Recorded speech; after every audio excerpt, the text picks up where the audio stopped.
ములుగు జిల్లా గోవిందరావుపేట మండలంలోని పెన్షన్దారులను పోస్టాఫీస్ నిర్వాహకులు 2016 రూపాయల పెన్షన్కు 2000 రూపాయలు మాత్రమే ఇచ్చి 16 రూపాయలు ఇవ్వను ఎవరితో చెప్పుకుంటావో చెప్పుకో అంటూ దురుసుగా మాట్లాడుతుండటంతో పెన్షన్దారులు ఇబ్బందులకు గురవుతున్నారు.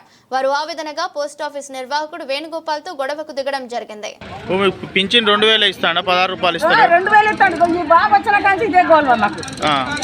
పాత ఆయన ఉన్నప్పుడు అందరూ మంచిగా ఇచ్చారు. ఈ కొత్త ఆయన వచ్చిన కాంచి ఇస్తాడా? వచ్చిన కాంచి ఈ అబ్బాయి ఎడగొట్టేస్తాను అదే అంటే ఇచ్చులేదు పోంటాడు, చిల్లరలేదు పోంటాడు, ఎప్పుడు చెప్పంటాడు. ఎందుకు చెప్పాలి? మేము మాకు పైనుంచి వచ్చింది, అందరికి తెలియదు. అదేమన్నా సాటింగ్ ఇస్తాడా? మేము అట్లా కూడా చిల్లర తెచ్చుకుంటాను, ఎందుకంటే ఇక్కడికి వచ్చినాక వాళ్ళకి కూడా ఇబ్బంది పడద్దని. 2 నెలలు ఒకసారి చిల్లర అసలు మొత్తానికి లేవంటే కూడా దీన్ని రాత్రంతా పట్టుకుంటాం. మరి అయ్యి కలిపి ఎలా ఇవ్వదా? మరి ఎందుకు ఇవ్వాలి? నాకు 2 రూపాయలకు 50 వస్తాయి పోయినసారి. మళ్ళీ ఇప్పుడు మా అమ్మాయి ఇద్దరు వస్తాయి. అయితే నేను 30 రూపాయలు చిల్లర పట్టుకొచ్చిన 100 రూపాయలు ఇస్తాను నాకని. ఇప్పుడు నీకు ఎప్పుడు వచ్చినా లేవు అంటాడు. ఇక్కడ రాసినాక ఎందుకు ఇవ్వను?